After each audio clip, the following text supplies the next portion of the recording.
Okay, thank you very much. Welcome on the session, all participants.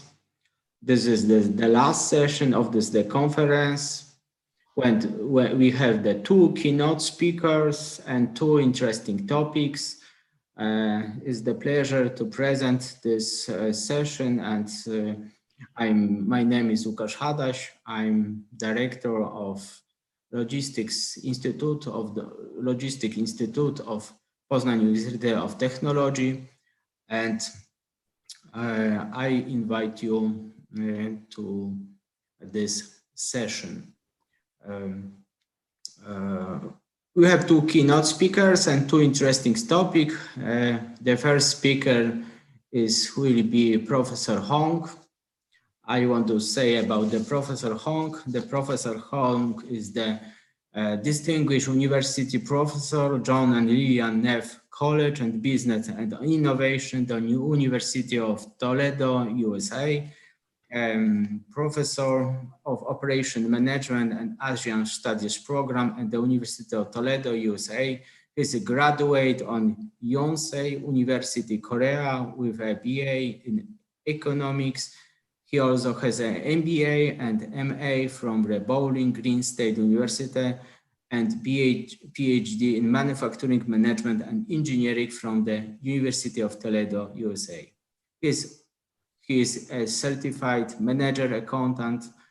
He has received numerous research and teaching awards, including Distinguished University Professor. The title of the presentation is Expanding Boundaries of Global Logistics and Supply Chain Management in Pursuit of Peace and Prosperity in the Post-Pandemic World. So the professor, please, the floor is yours. Okay. So let me share my file. Okay.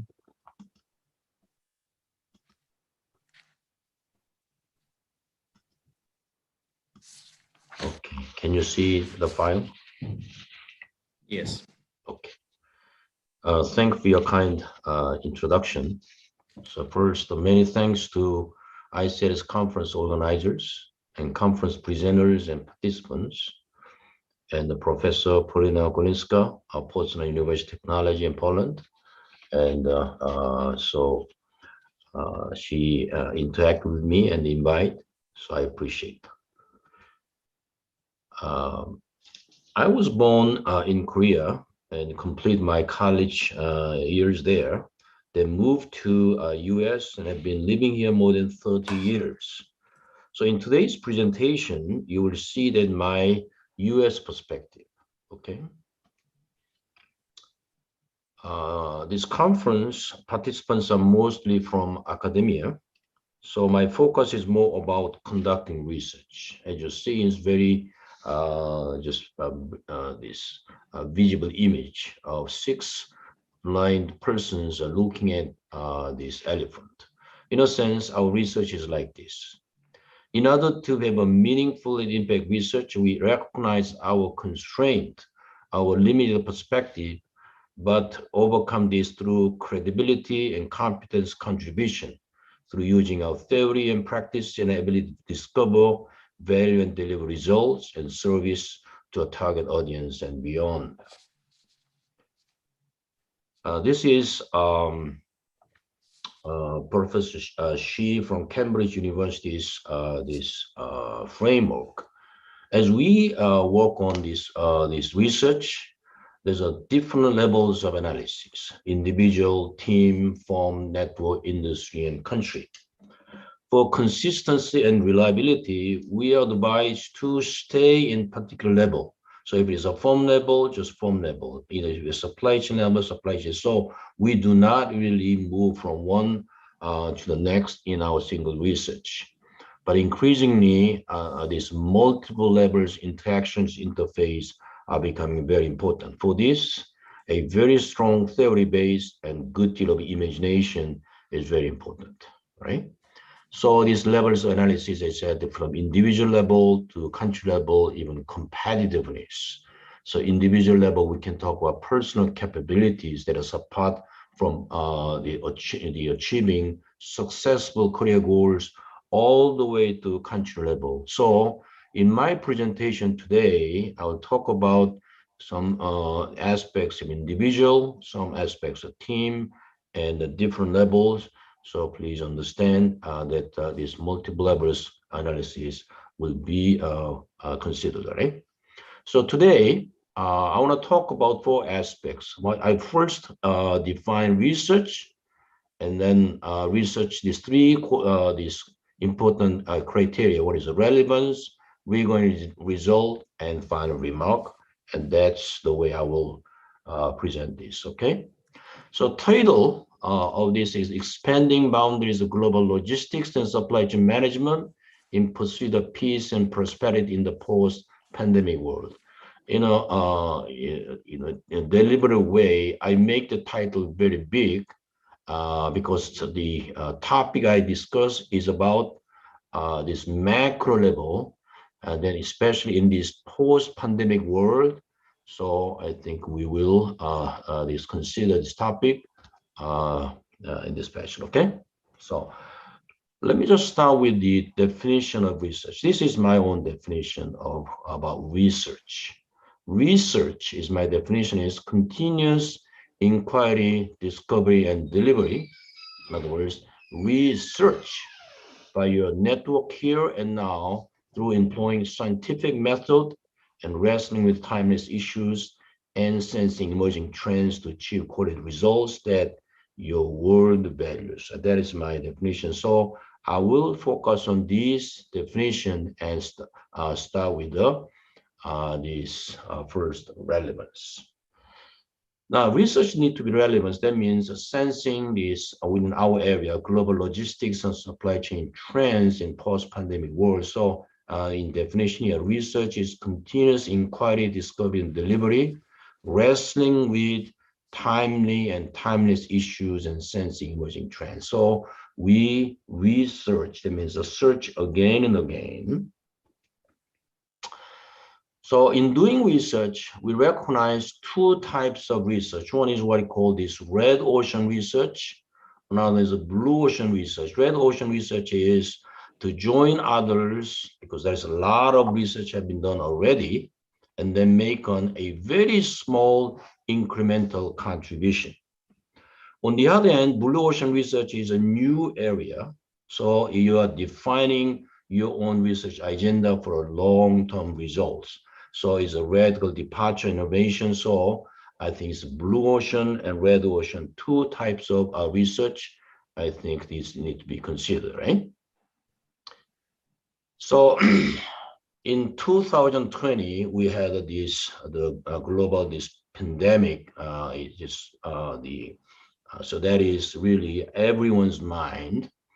So based on what we experienced, these key macro events and trends, number one is this COVID-19 pandemic and the effects on the lockdown, social distancing, the great deal of supply chain disruptions and coupling and decoupling, and it is all these different issues there. And it's a very rich source of research. Another one is changing political seasons and transition in political leadership in the United States and Germany, and long-term rule in China and Russia. So a lot of these changes in political landscape. Another one is international relations. You will see increasing US-China rivalry, US-Afghanistan withdrawal, pivot to Asia-Pacific, strategic alliance formations, and war and peace is going on. Of course, war since 1945, after the World War II, we had the different wars, but my point is the war is going on, but peace is much more lasting. And then there's the natural disasters, climate changes and floods, storms, and forest fire in many different parts of the world. And we also see populism impact and national interest first is to many different countries, okay? And to deal with this COVID-19 pandemic, massive policy initiatives. In other words, this tremendous amount of government expenditures and political social control measures, And then, of course, during this pandemic, we also see the innovations in the panic buying and essential, non-essential goods, a lot of things going on. And then under this current, and there's this great deal of innovations are going on, and we will see those results, okay?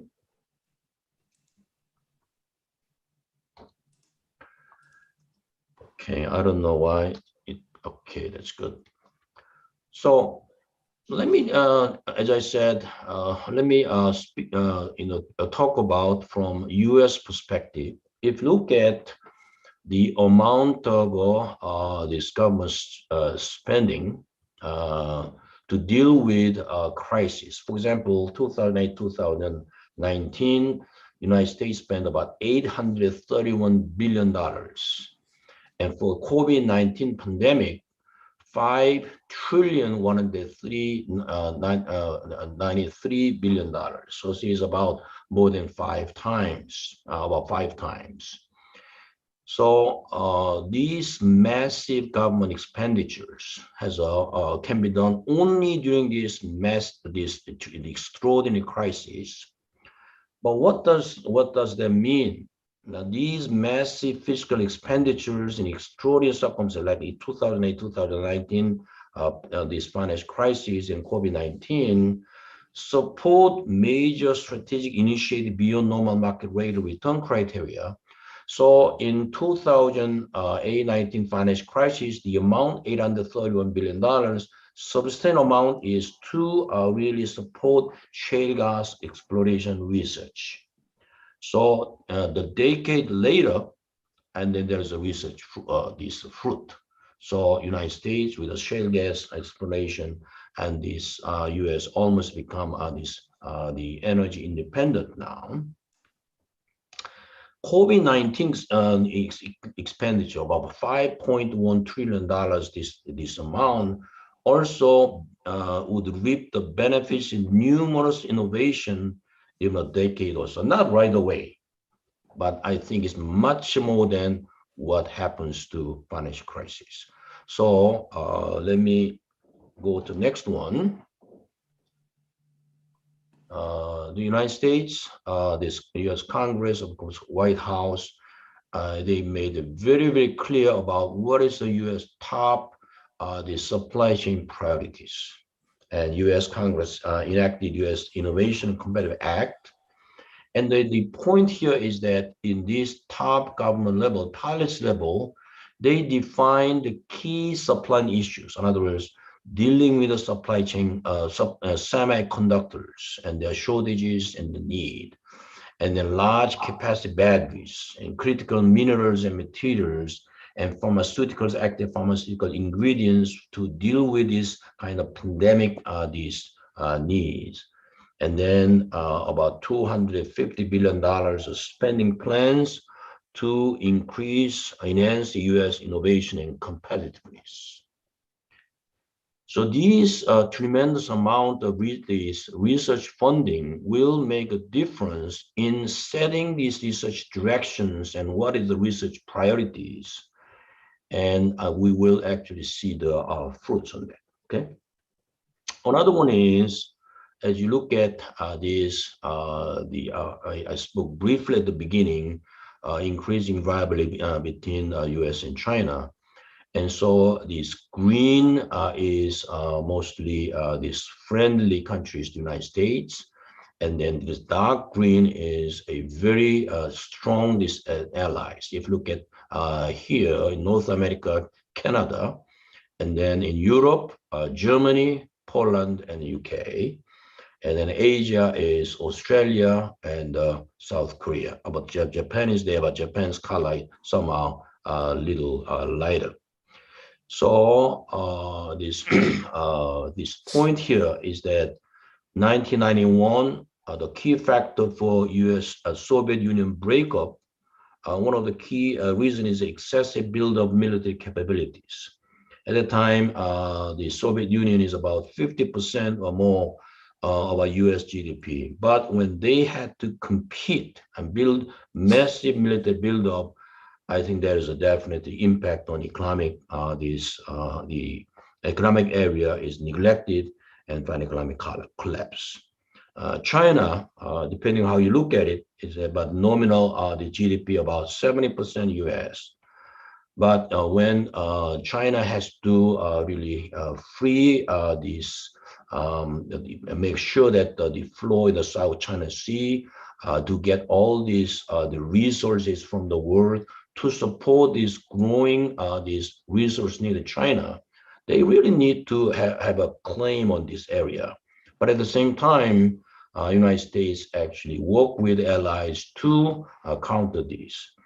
And so China needs to build up its militaries against US and its allies. And so whether there's a similar impact as the Soviet Union, we will see. But the point is that US supply chain priorities is to strengthen international alliance. And also the China's these supply chain priorities also strengthen each own these allies and these supply chain capabilities. So we will see the impact on these in both states. When macro or this international level the things is going on like this, we'll also see the supply chain trends by industry level. So like a Gartner case, leadership challenge, integrated purpose-driven organization, increasingly organization not only doing some tactical things, but rather purpose much larger. The real this fundamental question they ask, what is our organization is about? Customer-driven business transformation, and of course, a digital first the supply chain. And then we have a number of supply chain initiatives. And then this emphasis, supply chain going green, all the way to 14.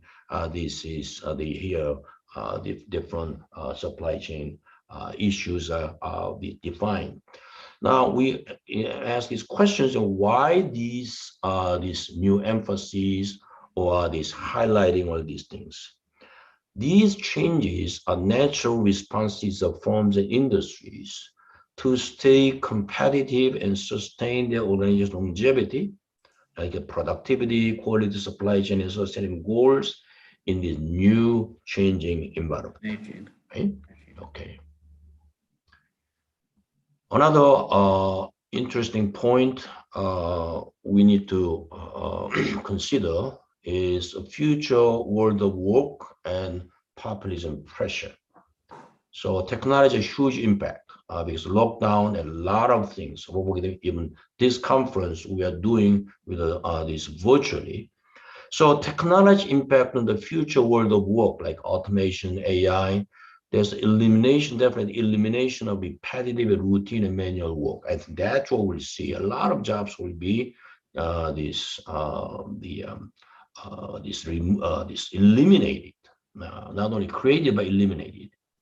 Now, in this new environment, the privileged, the well-educated and smart people and more intelligent, and they will do much better than those who are less privileged. So those who are outside the creation of enormous wealth, so winner take all, and these things will be shown in many aspects. So in the future world of work, technology, capital knowledge intensive, and then less labor intensive, that's what happens.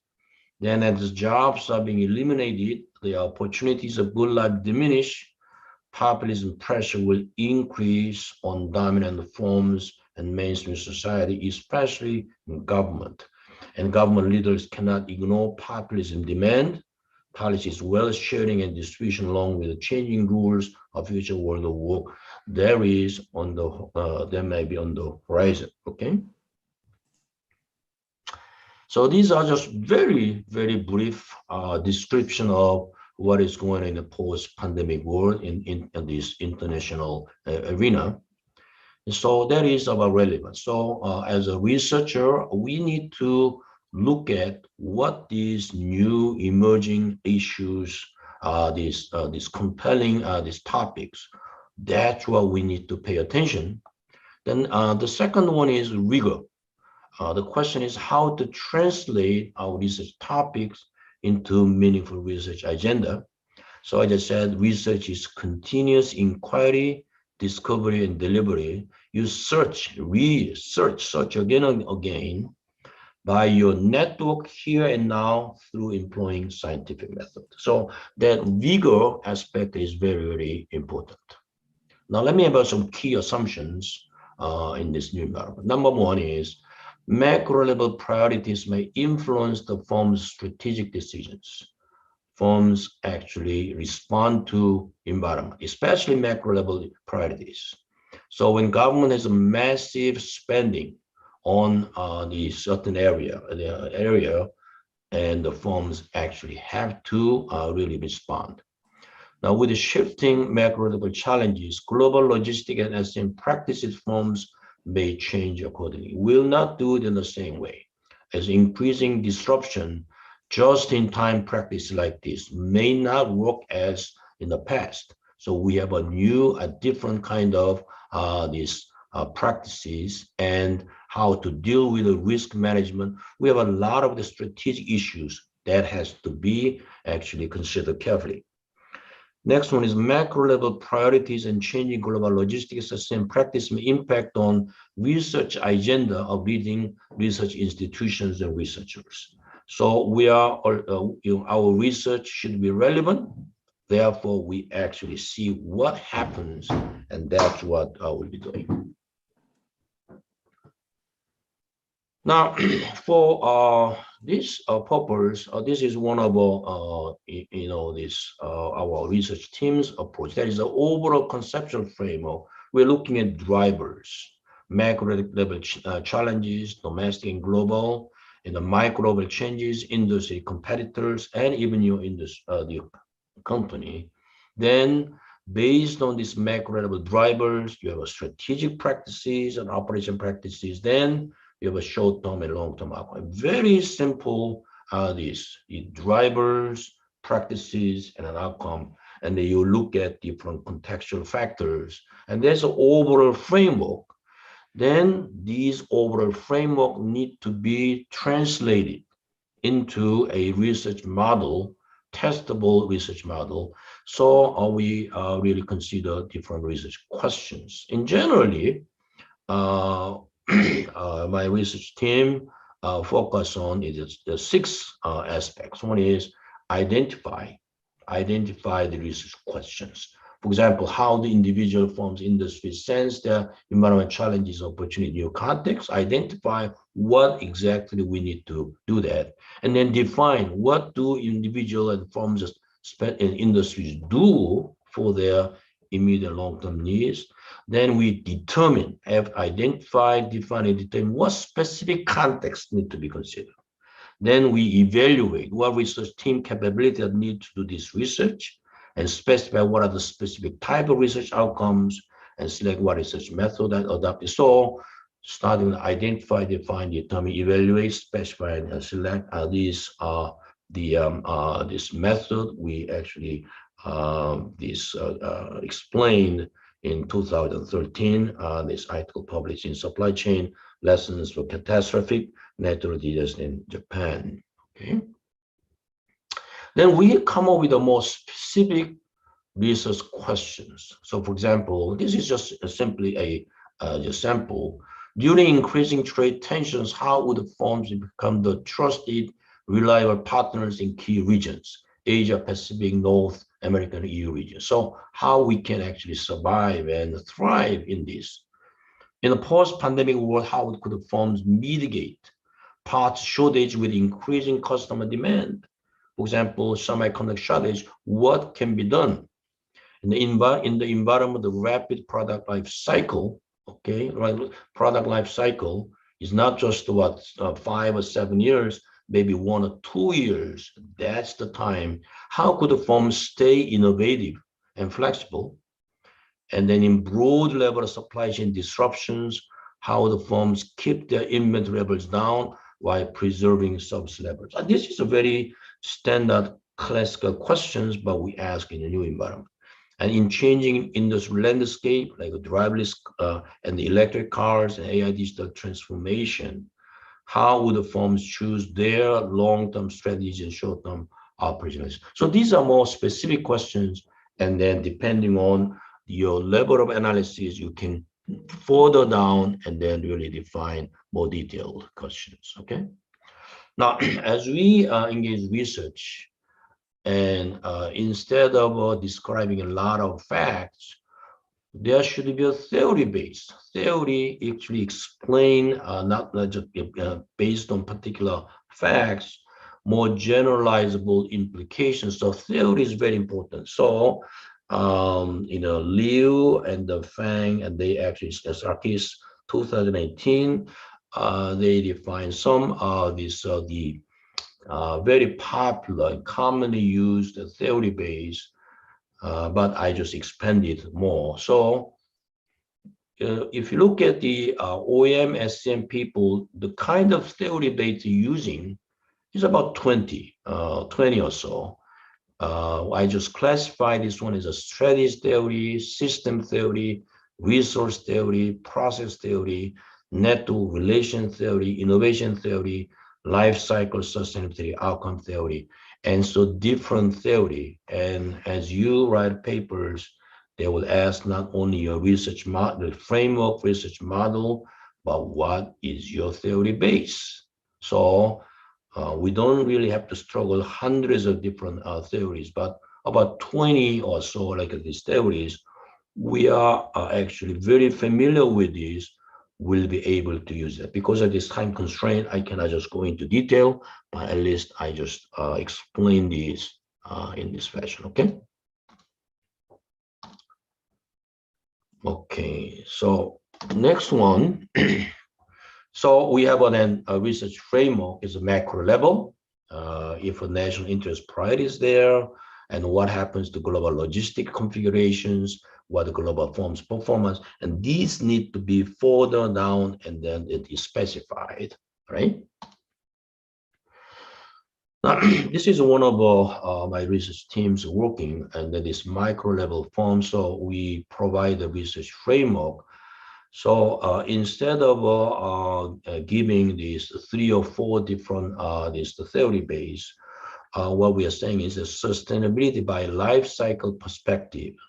And then we actually see the sustainability theory as this theory base, and then how organizations struggle, how organizations survive, how organizations become stable. So struggle, survival, stability.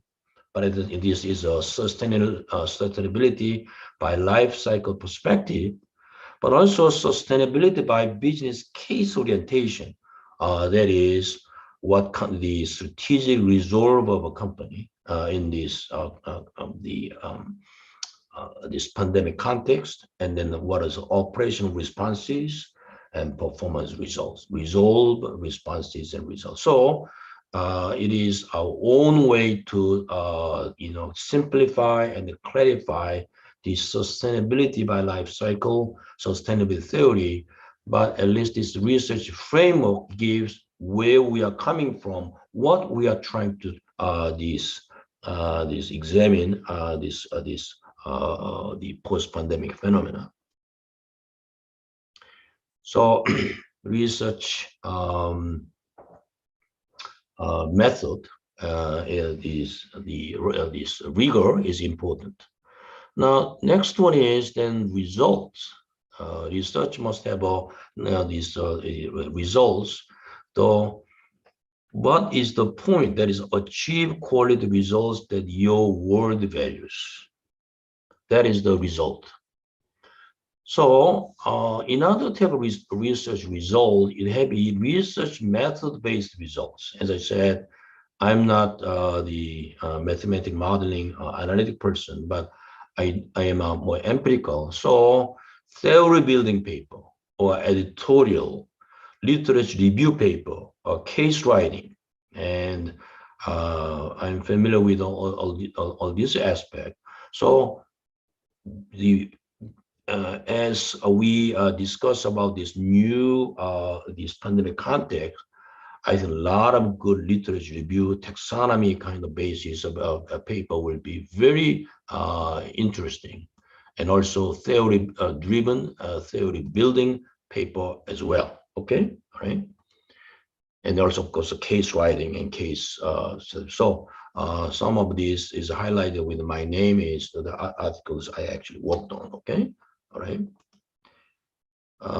Next, and then next one is research method of a paper, and then big data, using big data, secondary data, and there's a lot of empirical paper and the modeling and paper. So since I'm not, so I did not really make this extensive list, and of course the books and media coverage. So I think consider research method, this targeting, and what kind of papers will be working on. I think that is really need to be considered. Another one is so research reputation target journal. So this is a supply chain management journal list. Supply chain management, the Journal of Supply Chain Management, they actually published this. So for that, the criteria is only certain journals, like a Decision Science, so Journal of Business Logistics, Journal of Operation Management, Journal of Supply Chain Management, and then of course in other analytical focus journal, the Manufacturing and Service Operations, Management Science, Operating Research, Production Operation Management. So the top schools and actually just the urge researchers to focus on these journals, and then especially in early career of your research, you really try to publish in these top journals so that your school's ranking may actually be affected. But at the same time, there's other reputable journals I just specified here. So starting from the Internet Journal Operation Production Management and all the way the Production Planning Control, there's a different journals. So as people work on different journals, and when you only focus, some of my colleagues I only focus on journal JOM or POM. But the point is that these journals, the cycle time is much longer, sometimes 2 years, even 3 years. So you may actually need to consider the different research portfolio. Okay. Now, achieving result and the reputation. These are some tips I learned from these various scholars.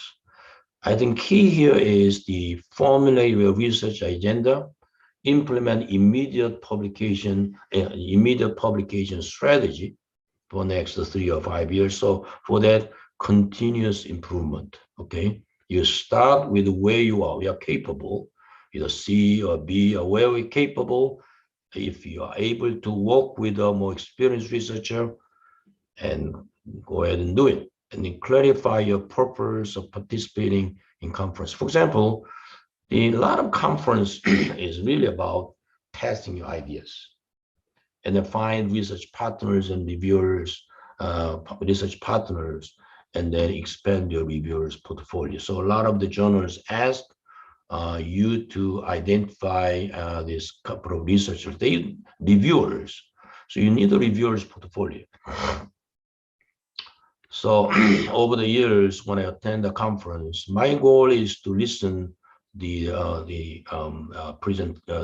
presentations of these different researchers, but try to get to know them, at least 1 or 2, even 3 or 4, so that it's possible the joint the collaboration work can be done, or they can be actually good reviewers. So never attend a conference on just presenting your papers and then that's it, but really get to know some research. Even the very top researchers, if you actually send your email, I think 95% time you will get the response, right? And then volunteer as reviewers for target journals, and build your internal team from your schools, build the external team and network capabilities. And so that is, I think, is very important part in early career. And then next one is achieve result. Now, we have all different special journal issues. Even this conference, I saw that number of special journal issues in different quality. Participate in these special journal issues. I think that is actually very smart idea. And then another one is a try and revise again. And if the top journal case, 6 or less than 10% of this acceptance rate. So it's not really unusual, even top researchers experience rejection of these papers in different journals. So try and revise again. And then another one is for the desk, a lot of desk rejection and review. For that, I think the role of a corresponding author is very, very important. So work well with an experienced researcher. Another one is in the research, what matters is whether you know 12 plus researchers. The research world is very narrow. If you know about 12 people or so, and then you have your paper is what with the 3 reviewers actually were positive, you will get your article published.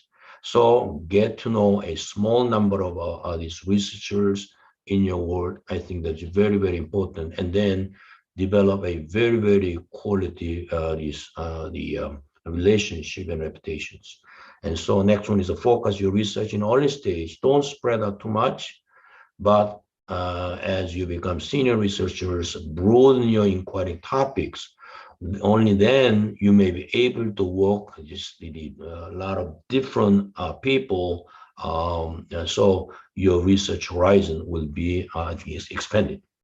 And of course, in that way, you can diverse target journal outlets, and then your reputation through conferences and journals and books, of course, social media relations, and then main media. So a lot of media, this TV or these Forbes and Fortunes, and a lot of these media, this outlet, they really try to engage with the researchers for these relevant timely issues. And when you get the interviews request, better to respond. During 2020 and 2021, I had more than 45 or so 50 different the interview requests. Unless I have no idea what this is, if it's a general supply chain, I responded, and then a lot of good things this happened. Okay, all right. And finally, the remark, and I just come back to again the definition research. Definition is a continuous inquiry, discovery, and delivery. So you really need to do for a long time. And also you are not doing alone, but your network here and now to employ scientific methods and wrestling with timeless and timely issues, sensing emerging trends to achieve quality results that world values. Ultimately, research outcome depend on not just your learning techniques, but your attitude and purpose driven. For that, I just quote what Arnold J. Toynbee said. It is a paradoxical but profoundly true and important principle of life that the most likely way to reach a goal is to be aiming not at the goal itself, but at some more ambitious goal beyond it. I just tell my PhD students who have academic goal, don't try to just finish a PhD. Rather, what kind of faculty, what kind of research I want to become, little higher than what you are trying to do. And the faculty in early career, how they polish papers to survive. Rather, what kind of research I will do beyond tenure and promotion. And the faculty with the prominence is how to publish for my great name, with how do I prepare others beyond me. So always aim one step higher. I think that is a very important part. The next one is ultimately end of the world question. What is research about? Why we are doing it? So this question, what would you do today if the end of the world comes tomorrow? In the few years ago, we had a conference, and there's a very prominent researcher from top school. He just came and they talk about what kind of research you need to do, how you can be at least one of the top 5 researchers in your field, and many interesting and a wonderful insight. And I asked him this question, end of the world question. Now you are such a great researcher. what would you do today if the end would come tomorrow? I mean, he's joking. He said, I don't know what else I do, but research is not what I will do. Okay. And so that's what he said. My approach is what St. Francis said. St. Francis, one day, he was gardening, he was pulling out weeds, and then the one parishioner, a person asked, well, their father, what would you do when the end of the world come tomorrow? And he said, oh, I will finish my clearing my garden. So I think in order to engage research, we really think about why we are doing it, what we are living for, what is there beyond this life. And as these are the fundamental issues are resolved, then we may be able to keep our routines. This is the words of my research mentor. I really respect. As I said, as a researcher, I'll keep my routine. Research will be one of my daily routines always, unless I'm totally incapable to do so. A lot of these top athletes, they exercise every day, regardless how they feel. So I think as a researcher, and even the end will come together, would you be doing research? Research is one of your routine. And so do what you love, and because research is what you love. Love what you do, and research is what you actually do, but you actually love that. Okay. With that, I wish all the participants you made me do great research, and I start with the big topics and come down this very simple concluding comment. Hopefully that was helpful for you. Thank you. Thank you, Professor, for a very interesting presentation. In my opinion, a very current topic. We don't have a lot of time, but I have maybe one question. How would engineering and disrupting technology impact of the customer behavior and the future landscape of the future world of work? Maybe could you explain us these aspects? Okay. So we experienced this pandemic and a lot of these online activities. So that's why I think the one very important research issue is digital transformation. In other words, prior to pandemic, I think digital transformation issue was discussed, but it is mandated. So digital transformation means a strategic level all the way to customer service level, how you use digital and then also all different technologies to better serve your customers and then address their needs. So I think digital transformation is a very pertinent research issue. Another one is, this is true with the sustainability issue. Companies are not only targeting the customers who actually purchase the products. That is the number one priority, but for your reputation of the customers who may not actually purchase the products, who may have opinions and experience. So how to deal with your current customers, but future customers, even non-customers, society as a whole, dealing with these different levels of hierarchy of your customers, I think that's very important. So as we talk about customer segments, company in the past only focus on customers who actually purchase your products.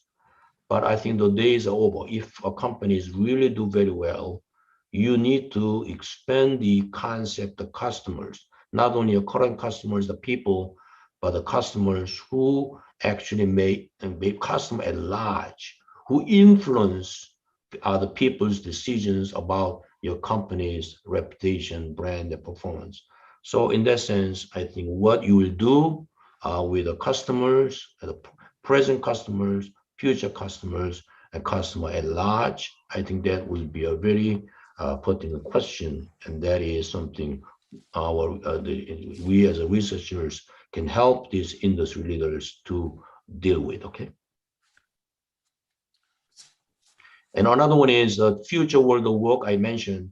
definitely the world is changing. So one time, the futurist came and he gave a lecture on what kind of jobs will be eliminated. And he just talked about whole point of what kind of jobs eliminated. And then the only way to survive is you must be very smart. And then I just raised my hand and so forth. You are a futurist. You only talk about what kind of jobs are eliminated. And then after the lecture, people are become very depressed. Okay. You need to really talk about what kind of jobs are created, as well as what kind of jobs are eliminated. If jobs are eliminated, what people do, whose job is eliminated, there's large numbers of people there, what society as a whole has to do. And if you're a futurist, why you do not address that issue, only talk about this grim aspect, job elimination. I don't think that's what the futurist is about. I mean, he was just somewhat embarrassed, but that's the point I made, right? So in that sense, I think our research also need to not only talk about what kind of things happen in the negative side, but if that's what happens. So in this sense, the populism impact on the policies and those things will be also a emerging topic of our business researchers. So for example, corporate social responsibility is in definite response to what the society large expects. And so I think the populism we'll see as the emerging research topic of even global supply chain these researchers. Okay. Thank you very much. Thank you for your opinion, Professor, and thank you for your presentation once again. Okay. Thank you so much for your attention. Okay. Thank you. Thank you. So the next speaker, view presentation of the next speaker. Yes. Welcome. The next speaker is Dr. Hope Chen, is the senior manager as the chief of product planning and material purchasing at ACA Taiwan. Dr. Chen worked at Advanced Semiconductor Engineering Incorporation in Kaohsiung, Taiwan, and work at adjunct assistant professor in Department of Logistics Management, National Kaohsiung University of Science and Technology. And Dr. Chen graduated PhD in Management at the National Kaohsiung University of Science and Technology and Institute of Management in Taiwan. So, Doctor, the floor is yours.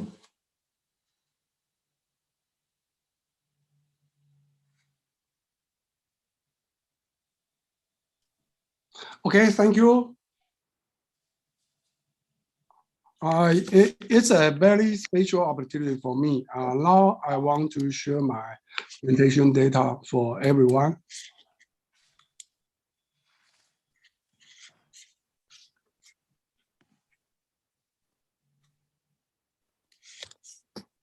Here is my presentation data. At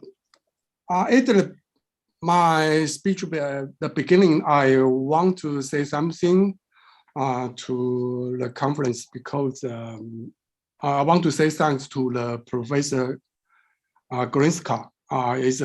Give me a very special opportunity and can make a good keynote speaker here. I will introduce my research and the past experience in the actual industry, especially in Taiwan semiconductor industry. Let everyone understand and this company achieve lots of in the IT program, and we do a good job in the supply chain improvement. And also, many thanks to my advisor. It is the ICLS chairman and Professor Cai Kunmu, come from Taiwan, the National Kaohsiung University of the Science and the Technology. He's my good friend and is my teacher. And also he accompanied with me in past 20 years. And from my master program to obtain the PhD degree. Actually, we co-work with a long time to enhance the loss of the supply chain issue, especially in AC group. So I do appreciate the professor, the Cai Kun Mu, and the Professor Grinska. So my topic is how digitalization makes the supply chain more computerized and automatic against COVID-19 in Taiwan semiconductor. This page is my resume and introduction for me. Now, I served in advanced semiconductor engineering company in Kaohsiung, Taiwan, over 20 years. Now I have a teacher job in the National Kaohsiung University Science and Technology. Is a adjunct assistant professor. Also, just like the host introduction, I came from Taiwan. It's a very beautiful Iceland, and my company, my home, located in the south end of this Iceland. So also after this crisis, we always welcome everyone can come to Taiwan and enjoy our warm and home and the very good weather. Okay. Is my agenda. We will separate my speech into the 5 portions. First one, I want to talk about how to from the digitalization to digital transformation. And the second one is a simple introduction, is honoring and respect for very special professor. And the third one, I want to introduce actual the activity. We mean the integrated business and the logistics hub in AC Kaohsiung. And the first one, I want to introduce actually COVID-19 related challenge now happen in the actual industry. The final one, I will introduce the actual situation and in Kaohsiung, the AC group, how to develop smart factory and the automation the program. This one is very special. Everyone want to understand. Now we in the industry 4.0, the generation. So in this generation, everyone want to understand how to develop the program to let your enterprise or your company can have a digital transformation, especially in machine to machine, or how to add the productivity and to fulfill your customer needs. So I want in this page, I have only one suggestion. If you want to go to the digital transformation, the first one, you need to have do the basic the digitization. If you have the digitization, you can promote your program to be the digitalization. And finally, everything is control, and you can let the digital transformation program and actually happen in your company and all in your program.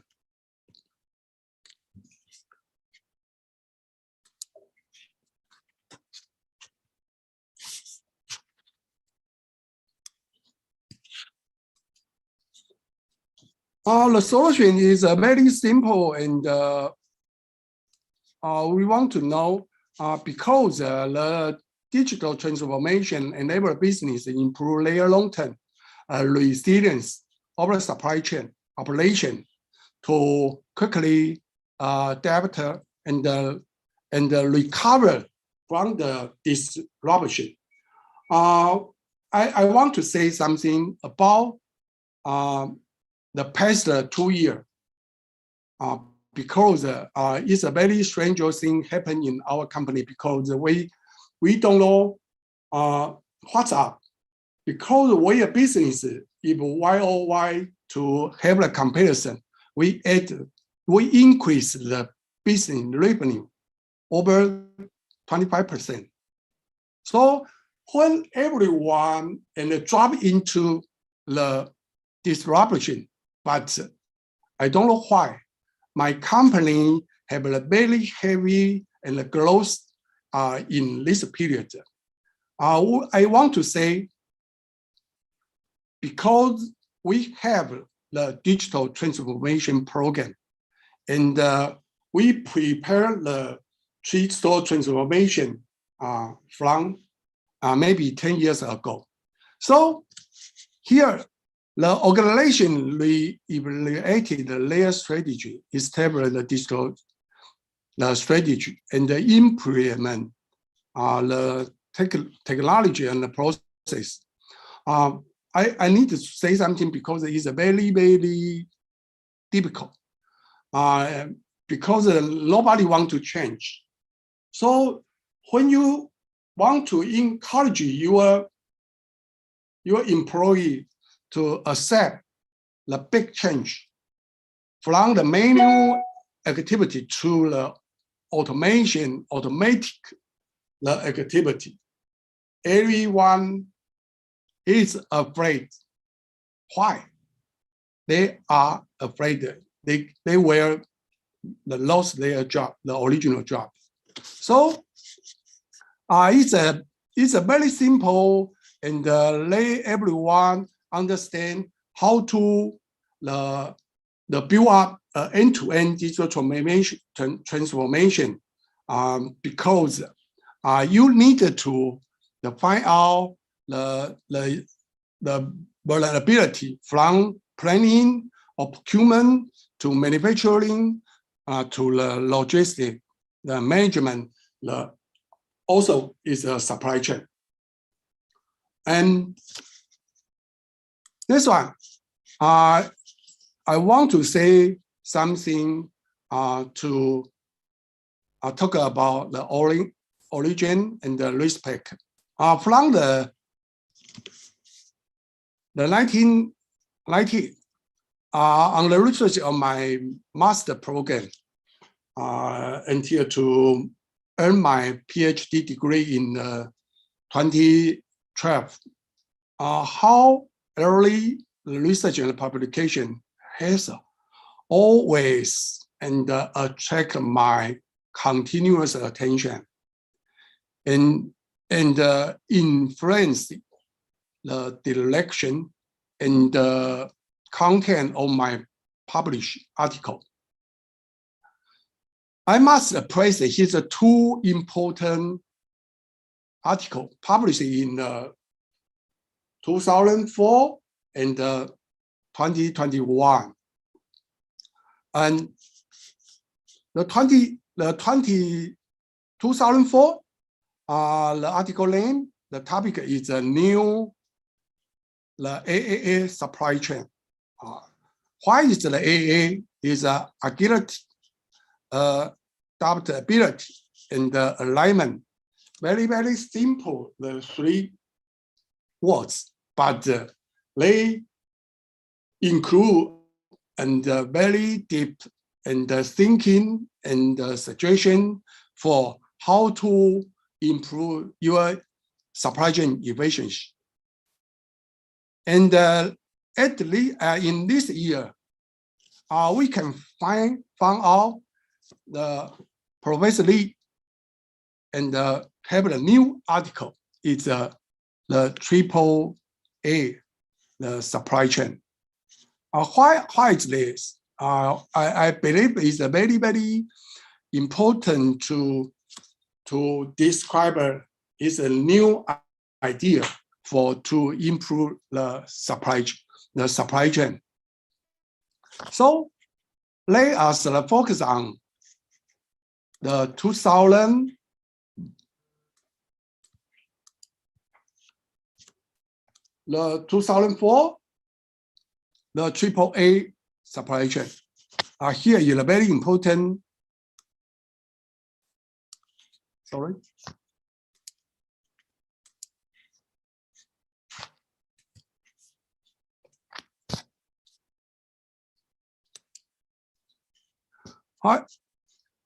Here, very important.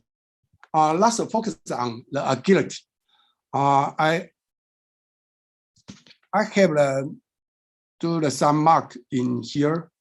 The objective is respond to short-term the change in demand or supply quickly, handle external disruption smoothly. If you can think about in the real world, in the 2021, every country suffered the disruption. So everyone want to understand how to overcome. And maybe 2004, the Professor Lee provided the measure for us here. Promote flow information with the supplier and the customer, and draw up a contingency plan and to develop.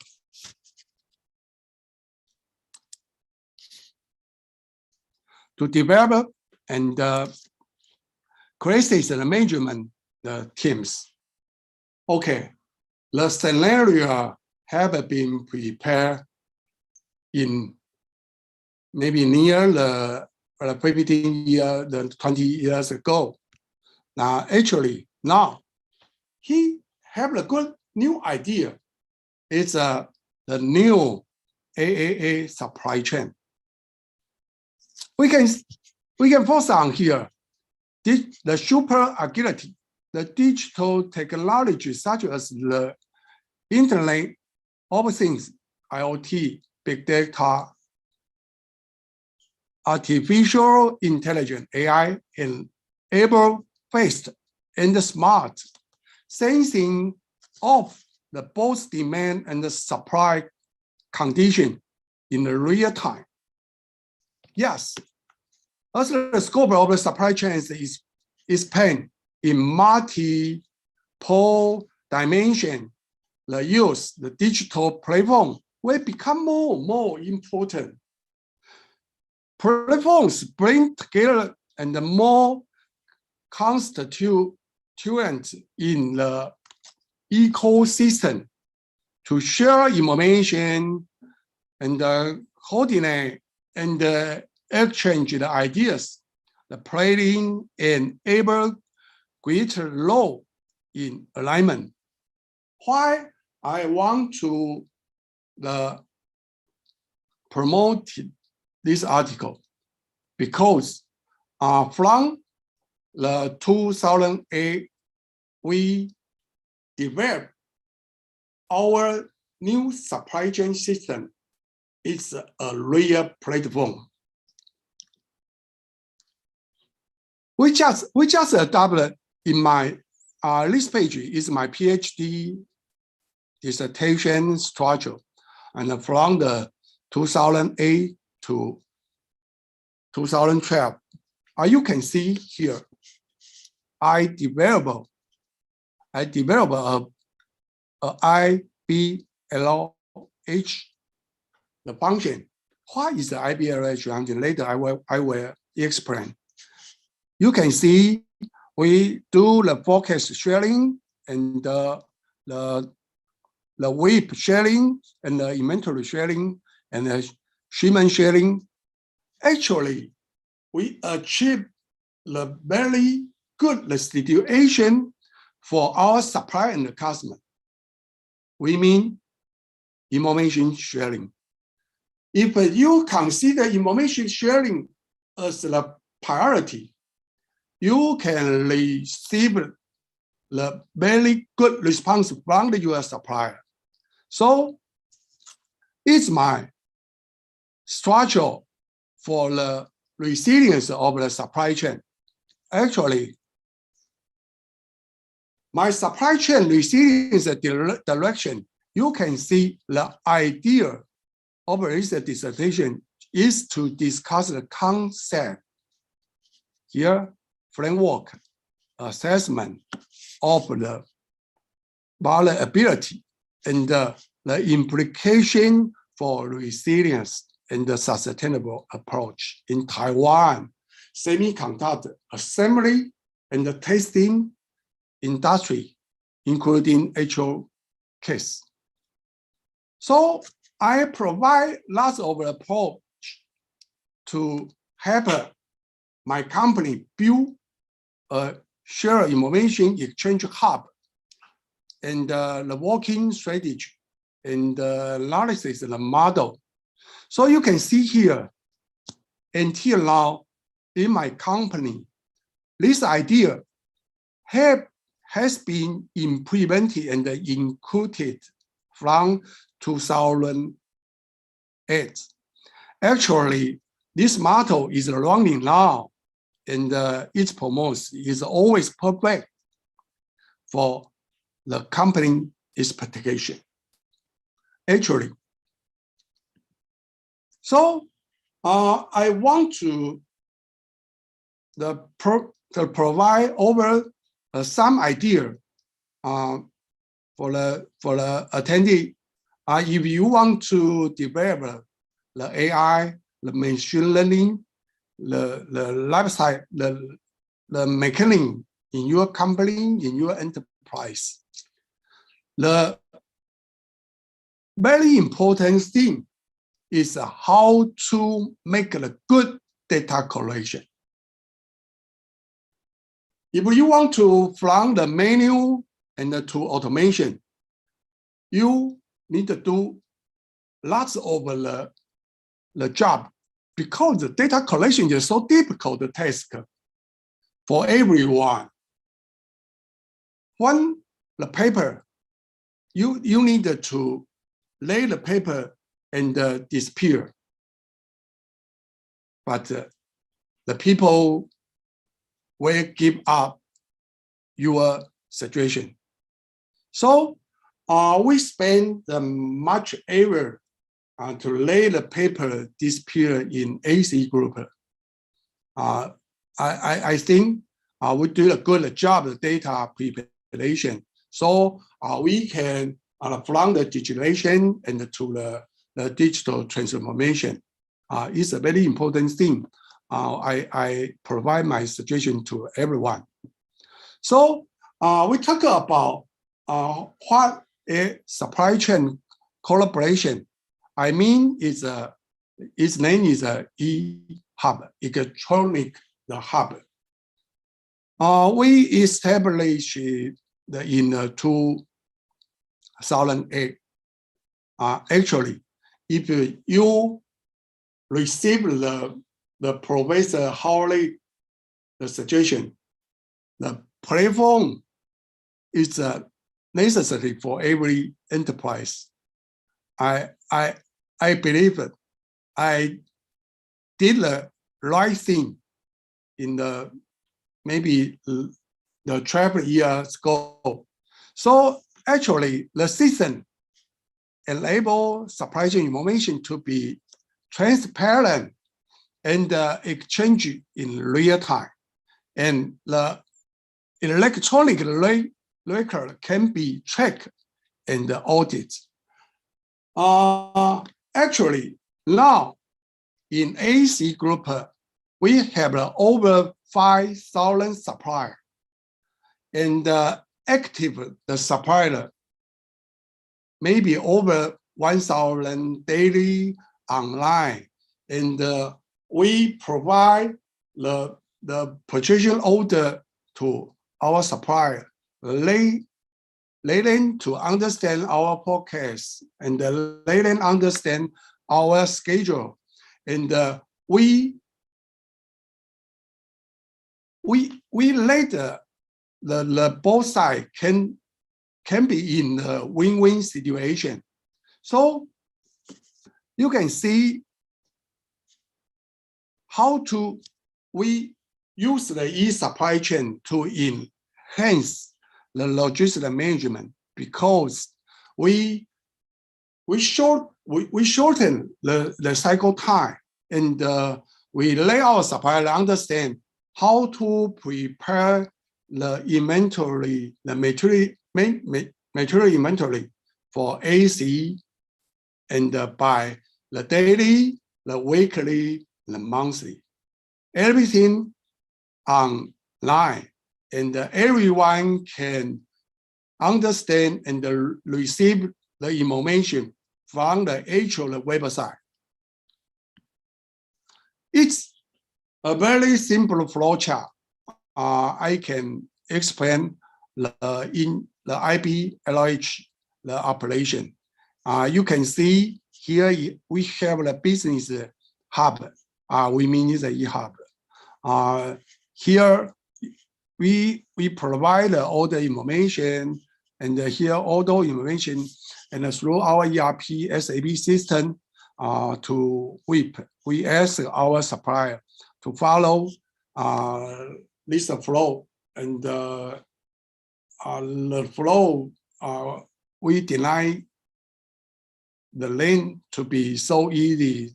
Everyone can learn the SOP and to operate the system. Always is easy and for everyone. So we can provide the final our actual the inventory preparation, the condition, and deliver the report to the worldwide our customer. So actually, it's a balance the condition. What I mentioned is a balance, because our customer over the forecast to us, and we share the information to our supplier in the real time. So when our supplier receives our forecast, he can prepare the raw material for our request. Actually, we receive their daily WIP online, and we understand the ETA, ETD, and we can understand when we can receive the inventory from the delivery. So actually, we have the logistics center, and we can have the good the warehouse, the bonded warehouse, and we consolidate the able and able into the integrated business and the logistics hub. And I think if you want to actually realize what is the ICLS, you can to search on the website, just type the typing ICLS. You can obtain lots of the paper to describe and explain what is the ICLS. So I say it's a real-time operation, and actually it's a real application in AC group, Kaohsiung. So real-time integrate, we consolidate the traditional EOQ model, and we also later consign inventory by vendor, and just in time also into our vendor management inventory. This activity saves much money in the inventory for our actually the inventory management. So also, my company follow the concept to keep with a very important function. Now they can contribute the high degree innovation sharing model for reducing the variability, and actually we say the bullwhip effect. It's my research, and I adopt the academic research and the input to the actual the real operation, and actually we received the very good promotes in past 10 years. So when we needed to focus on what COVID-19 related challenge, you can see because every customer is afraid the production shortage. So we don't know why the customer, the inflated order is increasing every day. But it's not a good sense because we need to prepare too much inventory for our customer, the request. So the challenge came from the production stoppage and the efficiency this line. Why? The COVID-19, the virus, and the impact many worldwide countries. So the government do something to stop the people travel, and they control everyone the activity. So we can see our supplier shut down, and we can, because they want to follow the government, the authority, and the constraint. So this activity impact no traveler, and we can see the impact is a flight reduction. Flight reduction is very important thing for every worldwide company. Because why?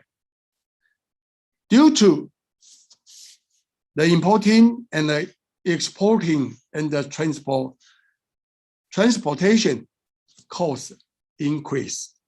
And every day we need to spend much time to search the price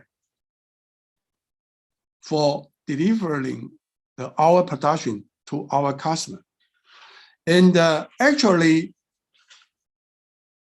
due to the custom, the clearance and he have lots of the constraint, force our customer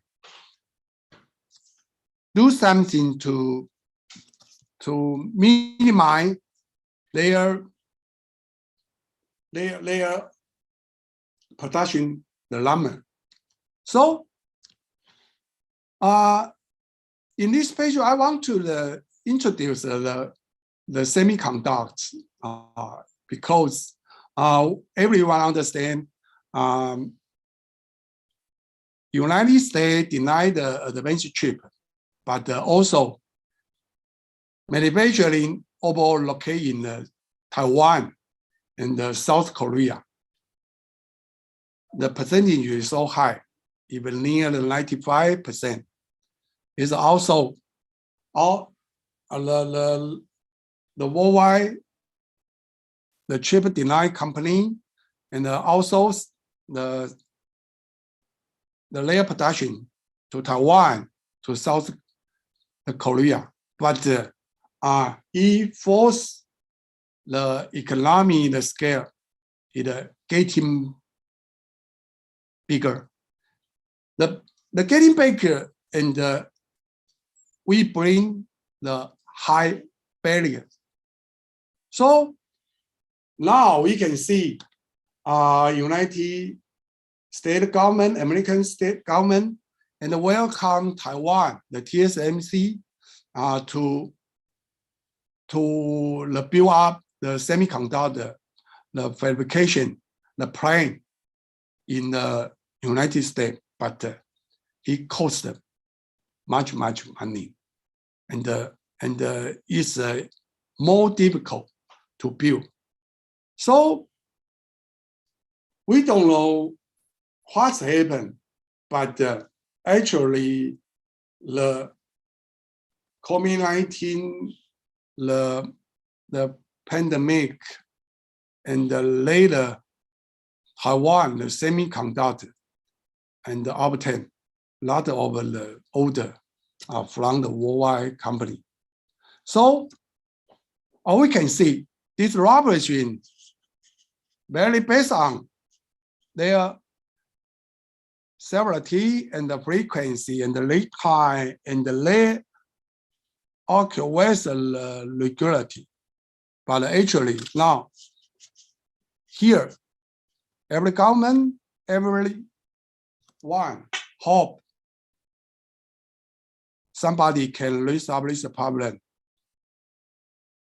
But I think everyone should be waiting for 1 or 2 years, because it's so difficult for the government, for everyone.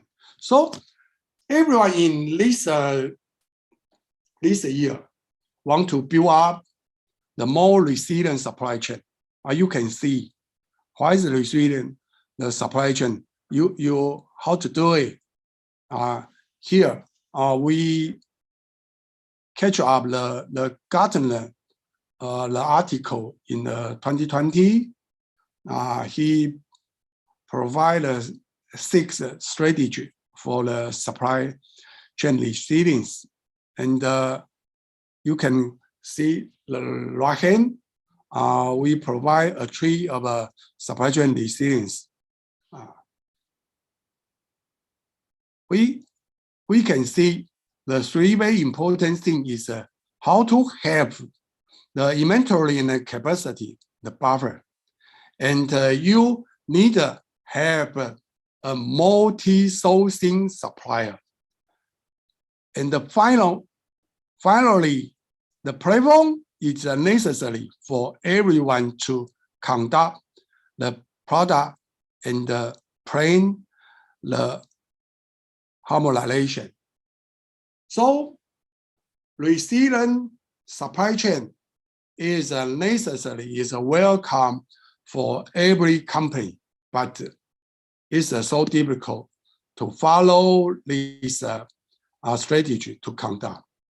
So we want to let you understand in Taiwan semiconductor how to overcome the COVID-19 the period and the disruption, because always we have the SARS, let's say, experience. So after SARS, we build up the supply chain resilience model. 5 the key consideration to conduct digitalization in building supply chain resilience. Actually, in AC Kaohsiung, we follow this solution to conduct our digitalization, and from the digitalization to be the digital transformation. We by monthly have the top management, my GM, we host the meeting. We mean is a computer integrated manufacturing meeting monthly. And in Kaohsiung area, we have over 10 the teams, maybe near the 20 teams. they include the manufacturing and the supporting to conduct the CIM committee. The committee have the mission to conduct the computerization and the automation. And we do our best to lay the information transparent. To be transparent, we want to have a good visibility and can have the traceability. So when have the digitalization, we can have a good network to integrate different systems. We have the different system integration, so we can let everyone under the collaboration and the sustainability, the condition to co-work as a carer. So finally, we see we can overcome, we have the flexibility and the transparency. So everyone can easy to understand how to do it because we follow our top management, the command and the real place every day in this company. So we have the digital transformation so easy can have the virtual command center. The virtual command center, the idea is come from IBM because the IBM suggests every enterprise needed to build the resilient solution on robust and flexible system. So the VCC function help the AC Kaohsiung overcome the COVID-19 crisis. For further situation is we have a very good supply chain recovery solution, and our manufacturing operation understand how to follow our customer request to recycling the loss, and we do lots the able to lay our business restructuring, and finally everyone understand how to ask our supplier to support our critical capital request. And actually, we always keep a very good communicate with our customer. They then understand the natural disaster response and the online and every day. So actually, we can see in AC Kaohsiung, we spent over 10 years to build up the smart factory and the automation. Because why? We need in this industry, we need the innovative and breakthrough method adopted in the actually to creation the smart factory. But past the 10 years, we have lost the challenge as the following the 4 items, because at the beginning, we don't know how to lay the equipment can connect with each other, just like the women in the M2M, machine to machine. So the manufacturing as the procurement team, we as all our equipment supplier and request the new production equipment needed to meet the ICLS standard. Now, all accepted the ICLS standard. And we know IC is a very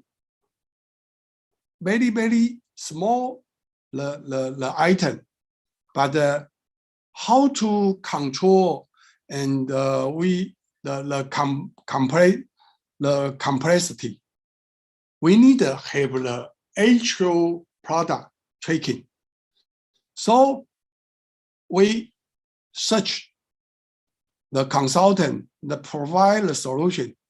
We use the 2D barcode and the RFID technology to create all the located information and store in our actual map system database. So now we can access the data anytime, anywhere. The third one, we can see in Taiwan, local automated equipment supply chain is necessary for us. So actually now we co-work with the Taiwanese company and to build up lots of activity, and we support the actual, the local, the supplier. Now they can provide just like the automated, the guide we call automatic storage and robotic arms, over 30 automation supplier. And the next one is very, very important because we hosted many industry, academic, the research program with the South Taiwan, the university, to train more than 500 smart factory automation engineer. It's a very big progress to help the AC Kaohsiung can build up and the automation and the AI, the program with the many professors and their idea. Actually, in this item, I can see the industry actually co-work with the university, and we obtain a very nice and promotes. And actually now in every year, we actually overturn the cooperative, the program actually are running with the Taiwan, the universities. So here, we can see how to do the automatic inspection, the production line via the AI and the AGV. Also, in the industry, big data analysis is necessary for everything. So we should smart the manual vehicle and the AI. And actually, here you can see this picture, the text promote autonomously reduce the manpower. And actually 5G, we adopt and co-work with the government. And actually now we allow, follow the wireless connection, we allow the autonomous, the guide vehicle AGV to move seamlessly along the factory and the flow. It's my final page. I want to say, actually now in our manufacturing factory, we adopt lots of remoted AR maintenance system because why? It's a industry, the 4.0 generation. I believe that every company, enterprise need to learn this technology because they can support our engineer to learning easy, and actually they can from the remote AR maintenance assistant to do the machine diagnosis and the maintenance from the remote centralized control room to obtain the actually support. So I believe if every enterprise and the company want to overcome actually the COVID-19, the pandemic, the crisis, actually you need to spend much time to do something for actual the improvement.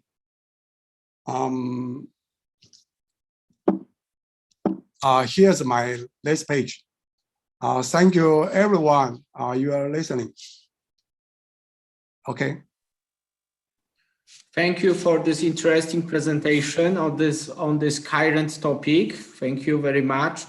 The time is up, but maybe if it's possible, short question and if possible, short answer, please. Could you let's now how to encourage the team to enter the digital transformation generation? Okay. Everyone needed to know the industry technology. Maybe it's we mean it's a digital transformation. But we need a manufacturing operation before the new adoption. I can provide my solution because you can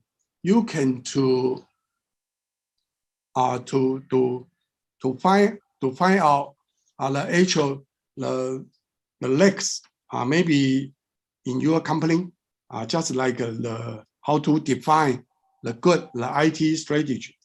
Maybe you have the budget concern because every IT the program needed to cost much money.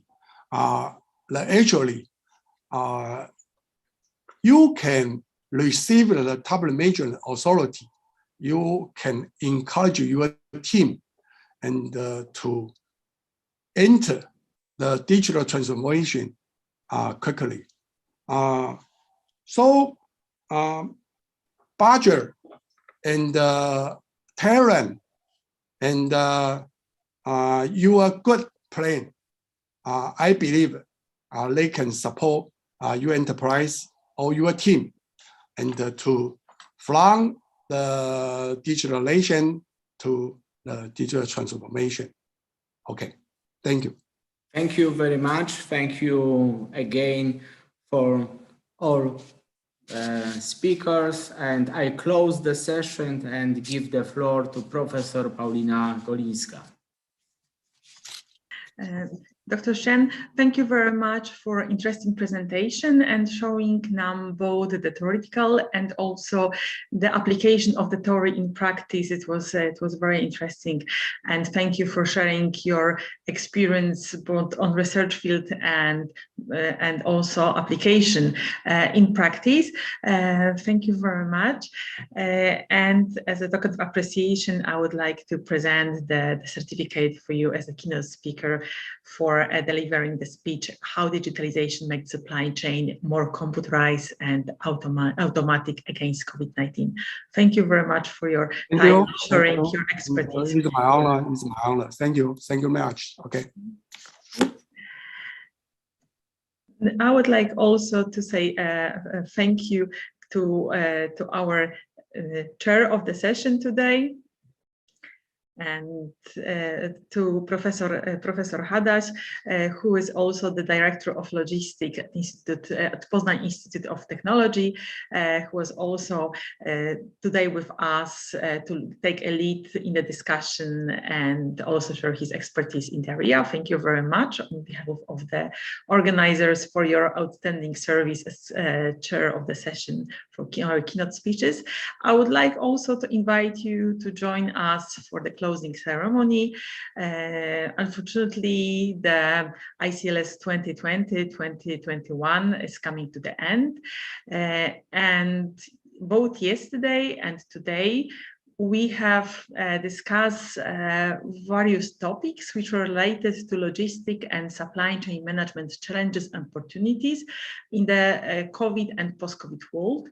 We're discussing different aspects of smart, agile and sustainable technologies, method, and also practices. So unfortunately, due to pandemic regulations, we couldn't visit our beautiful city of Poznań. So please, just virtually, for a second, we moved there to be at the Old Market Square in Poznań. So of course, I would like again to invite all the participants of ICLS 2020 and 2021 to visit Poznań and to cooperate with our Faculty of Engineering Management and our Institute of Logistics. So I would like also to ask Professor Hadaś. Can you join us? Maybe just to invite also our participants to cooperation with our institute. Yes, of course. I think that there was a lot of interesting topics, current topics, and this will be the good platform to cooperation, this conference. Thank you for your work in this conference, Paulina. It was the pleasure to be on this conference on this session. Thank you very much. Thank you very much.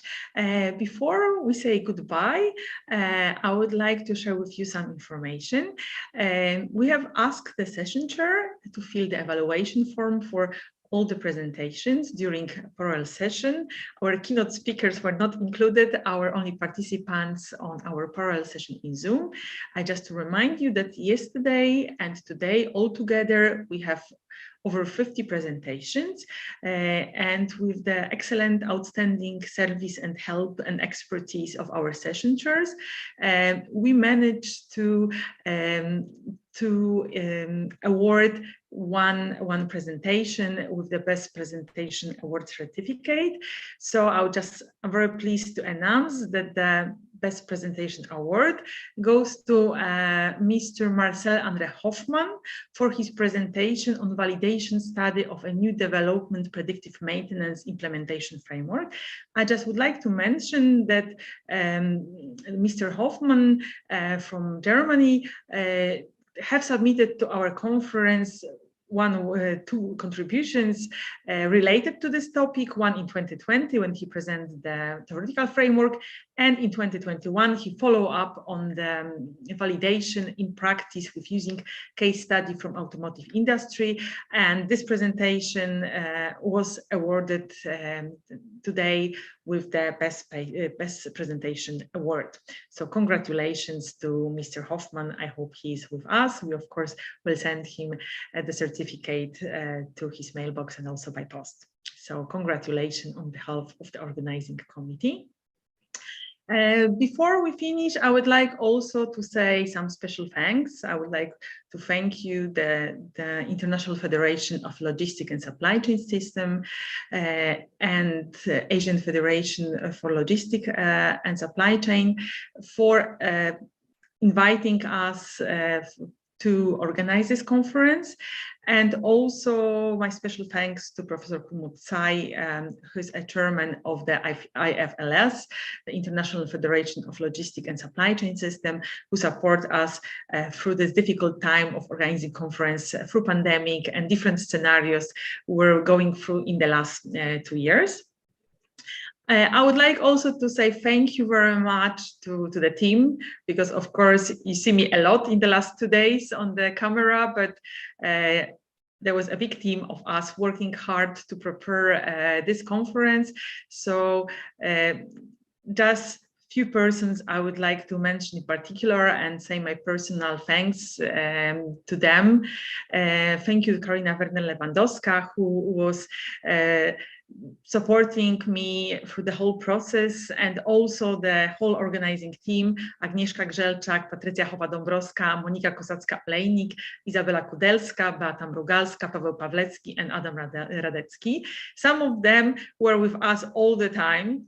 Not only before conference, but also during conference. Here you can see a picture from yesterday from our backstage, where Adam Radecki, Karolina Werner-Lewandowska, Monika Kosacka, and Agnieszka Grzelczak were supporting you through all parallel session and were helping you to solve any problems. So very special thanks for being with us and for taking charge of organizing the parallel session and also the keynote speeches session. Thank you very much. So as mentioned before, we have in the schedule 56 presentations, 5 keynote speeches. In total for conference, we have received 149 submissions from 39 countries. I'm very pleased to announce it, that even despite the pandemic, it was truly international conference, 39 countries. And we accept, after reviewing process and pre-screening, 100 submissions, and some of them were already published last year in the first volume of the Springer book, Smart and Sustainable Supply Chain and Logistics, Trend, Challenges, Method, and Best Practices. And this book was distributed among the participants who submitted last year as an ebook. In case you haven't received the book, please let us know at icls@put.poznań.pl, and we will follow up and send you the ebook. We're also planning to publish the second volume of the book in the early 2022. So in the next 4 to 5 weeks, we will be contacting all the authors who submitted this year in 2021 with regards to our recommendation for publication of your paper in post-conference proceeding or recommended journals. So I just remind you that we have a very interesting representation of associated journals. We have 2 special issues which are associated with us of International Journal of Logistic Research and Application, which is Impact Factor Journal, one on the topic of circular supply chain practices, and second on Industry 3.5 for sustainable supply chain management. We are also planning to issue the special issue of the Maritime Business Review, which is indexed in Scopus and ProQuest. Also, the editor-in-chief of Log Forum have declared to include papers in the normal issues of the journal, Log Forum Journal, in 2022. And this journal is indexed in Web of Science and Scopus. And least but not at the end, but not least, we also will announce briefly the special issue of Sustainability Impact Factor Journal with Impact 3.5, where we will be also giving you a chance recommending to publish in this journal. So again, thank you very much for being with us virtually, in Poznań, Old Market Square. And thank you for your contribution. Thank you for presentations, for sharing your expertise, your research with us. And thank you very much for your patience, because some of you submitted over a year ago in early 2020. And we appreciate really a lot your patience and determinations that even if the paper was already published in 2020, still the authors were willing to share the research and to lead a discussion or the research during this conference in 2021.